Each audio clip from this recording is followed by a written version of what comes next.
कराची के शहरियों को 7 जून की सुबह 5 बजे से 10 जून की रात 12 बजे तक गैस बिला तात्तुल मिलेगी। सुई सदरन गैस ने ईद उल अजहा के मौके पर शेड्यूल जारी कर दिया है। सुई सदरन के तर्जुमान के मुताबिक 6 जून को गैस की बंदिश रात 12 बजे होगी और 7 जून की सुबह 5 बजे गैस बहाल कर दी जाएगी, जो बिला तात्तुल 10 जून को रात 12 बजे तक जारी रहेगी। तर्जुमान के मुताबिक ईद के दूसरे दिन इतवार को दिन भर गैस की बंदिश नहीं होगी। पीर को रात 12 बजे तक गैस की फराहमी बहाल रहेगी। 10 जून को रात 12 बजे से पुराने शेड्यूल के मुताबिक गैस की फराहमी जारी रहेगी।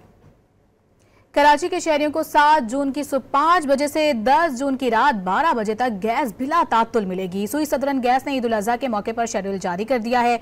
सुई सदरन के तर्जुमान के मुताबिक 6 जून को गैस की बंदिश रात 12 बजे होगी और 7 जून की सुबह 5 बजे गैस बहाल कर दी जाएगी, जो बिला तात्तुल 10 जून को रात 12 बजे तक जारी रहेगी। तर्जुमान के मुताबिक ईद के दूसरे दिन इतवार को दिन भर गैस की बंदिश नहीं होगी।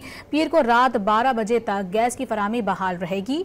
10 जून को रात 12 बजे से पुराने शेड्यूल के मुताबिक गैस की फराहमी जारी रहेगी।